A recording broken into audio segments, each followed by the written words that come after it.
Bandung ya?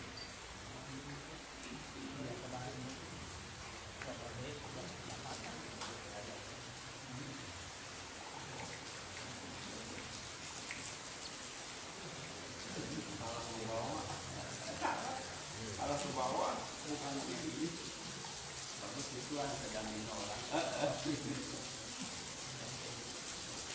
Wa husnuhu, atau boleh baca wa husnuhu, adapun bentengnya adalah dzikru ma aujabahu Allahu min muwalatil muslimin. Supaya kita terhindar dari hasud itu, maka caranya, antisipasinya, kata Imam Ghazali, benteng kita supaya kita nggak kebobolan sehingga dikuasai oleh penyakit yang dinamakan dengan hasud, maka hendaklah dzikru, mengingat ma aujabahu Allahu, hal-hal yang Allah Ta'ala wajibkan kepada kita, min muwalatil muslimin, supaya mendukung kaum muslimin jika itu dalam kebaikan.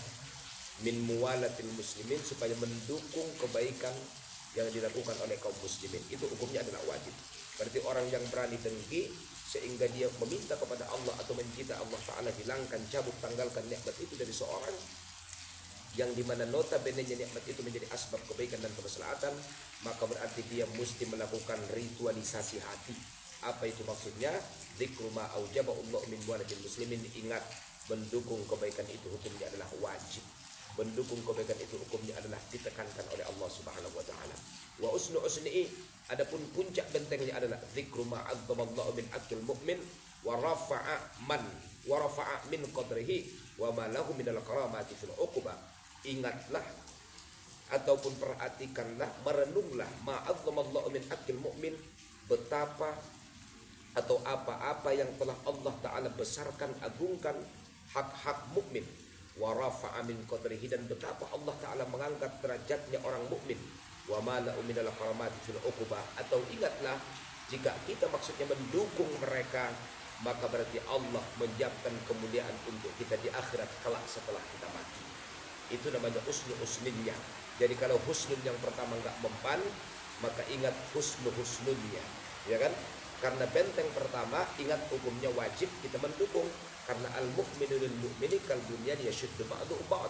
Mukmin yang satu dengan yang lain itu adalah seperti sebuah bangunan. Al-mu'minu lil mu'mini kal jasadil wahid. Idza ishtaka wahidun, ya kan? Mukmin yang satu dengan yang lain itu seperti sebuah organ tubuh. Ketika merasakan satu yang sakit, maka yang lain juga akan ikut merasakan. Kalau itu enggak mempan, ya kan, maka ingatlah Allah itu telah mengangkat derajatnya orang yang beriman. Allah Ta'ala itu telah mengagungkan hak-hak orang yang beriman. Dan ingatlah bahwa di akhirat itu adalah hari pembalasan. Maka insya Allah itu akan menjadi benteng di atas benteng supaya hasud tidak mengkontaminasi ke dalam kalbu kita. Mahiyal ujulah. Apakah hadiahnya ujulah? Ujulah itu terburu-buru. Wadidduha, lawannya apa? Wa mata tustahab. Kapan kita dianjurkan untuk ujulah? Wa ma muqaddimatul anad. Dan apakah pendahuluan daripada ketenangan itu? Jawabnya al-ujulah, yang dimaksud dengan ujulah itu adalah hiyal ikdam alal amri bi awwali khatratin dunat tawaqqufu fi wal istidla anhu. Ikdamu alal amri, langkah yang terburu-buru dalam sebuah perkara. Kemudian di awal khatratin, ketika muncul rasa itu atau keinginan itu, dunat tawakuf fihi, tanpa tawakuf lebih dahulu, wal istidla anhu, tanpa berfikir dan melakukan mutalaah lebih dahulu. Begitu muncul langsung eksekusi, itu namanya ujulah. Begitu ada keinginan langsung mainkan, itu namanya ujulah. Mestinya jangan, supaya ketika ada rasa atau khatir dalam hati kita, keinginan dalam kalbu kita, maka yang mesti kita lakukan ada dua. Satu at-tawakuf, yang kedua al-istidla.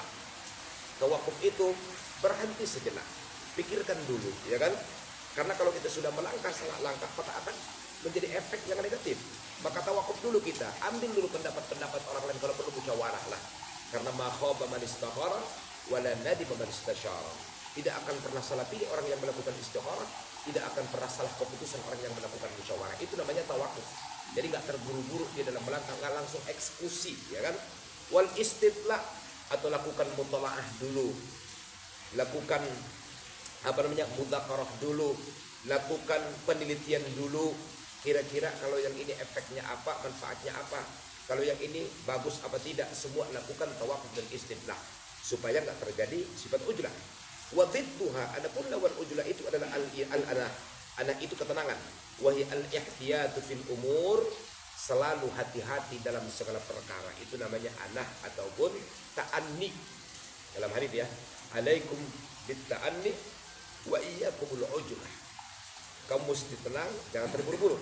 Wan nadhar fihi, lakukan penelitian dalam hal apa yang sedang kita inginkan tadi. Wa ta'anni fi atba'ihi wal amal biha. Kemudian tenang, proses-prosesnya atba'. Proses-prosesnya, step-stepnya, episode-episodenya, wal amal bi'a, kemudian baru kita amalkan. Jangan langsung amal sebelum melakukan an-nadhar, jangan langsung amal sebelum melakukan istidlak, jangan langsung amal eksekusi sebelum kita melaksanakan tawakuf, tapi mesti al-ihtiyat fil umur, namanya al-anah. Jangankan urusan dalam perkara, berangkat ke masjid pun kata Nabi mesti tenang, ya kan? Alaikum bis-sakinah wal waqar, fama adraktum fasallu wa ma fatakum anhu fa'atimmu. Kalau Anda berangkat ke masjid, santai, jangan buru-buru, ya kan? As-sakinah wal waqar, tenang. Fama adraktum, yang kita dapatkan rakaat imam, fasallu, ikutin. Wa ma fatakum fa'atimmu, yang luput imamnya salam tinggal tepain rakaatnya, gitu kan? Itu perkara urusan sholat, apalagi bukan perkara sholat. Nah, maka berarti lawan daripada ujlah itu adalah anah, yaitu al-ihtiyat fil umur, senantiasa hati-hati dan mengambil langkah, wan nadhar fi wa ta'anni fi atba'iha, ikuti proses-prosesnya dengan tenang, wal amal biha, kemudian lakukan amalnya, lakukan keputusannya. Wa tusta'abul ujlah fi khamsati asya'a, yang dianjurkan ujlah itu cuma pada 5 kasus.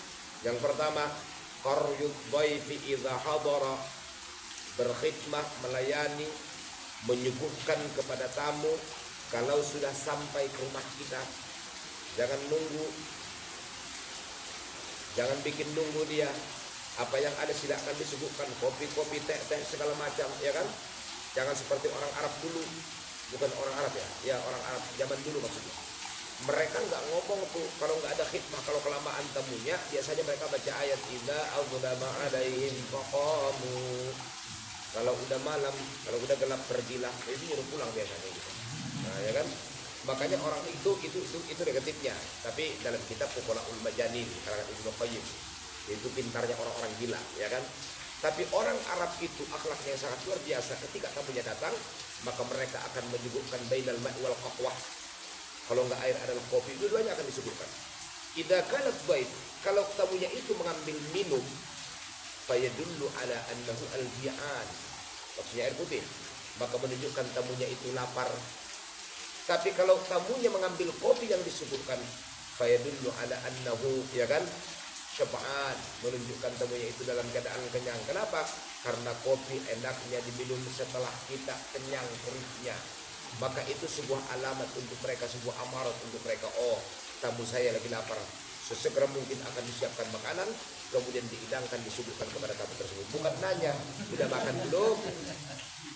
Mau makan dulu enggak? Ya kan? Iya kan? Mau kopi atau mau apa? Nggak usah tanya, suguhkan kopi dan air putih. Kalau dia mengambil kopi, maka berarti dia dalam keadaan kenyang, nggak usah dulu suguhkan makanan. Tapi kalau dia mengambil air putih, itu menunjukkan dia dalam keadaan lapar. Karena orang lapar itu biasanya nggak suka ngopi. Itu hukum alam gitu loh. Makanya yang nggak ngopi belum makan ini. Setiap orang belum makan, Ustaz Mansur belum makan. Karena dia ayo saham apa?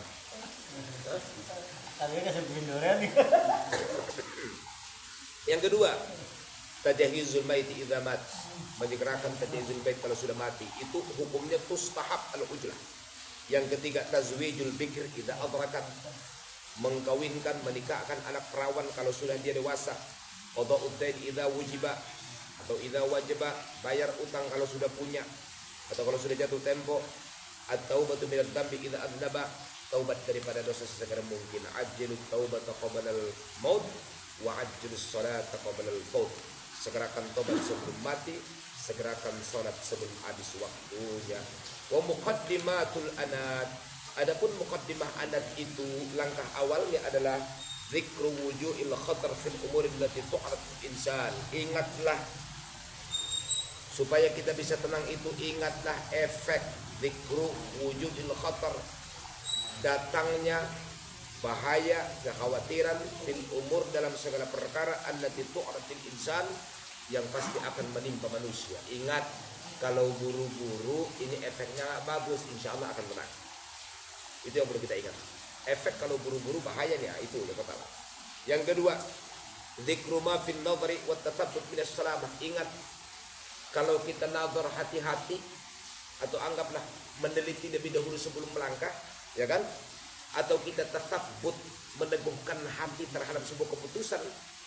Kalau kita tenang, itu akan melahirkan keselamatan. Insya Allah akan tenang. Yang ketiga, dzikru ma fil isti'dal minal malamah wan nadamah. Ingat, kalau buru-buru itu akan melahirkan malamah, kekecewaan, ya kan? Akan melahirkan malamah, kekecewaan, wan nadamah, dan penyesalan. Maka insya Allah kalau 3 terapi ini kita amalkan, kita laksanakan, maka pasti kita bisa dengan tenang untuk melakukan segala sesuatu perkara. Wallahu a'lam. Fikih. Ada payung nggak? Ngambil bukunya.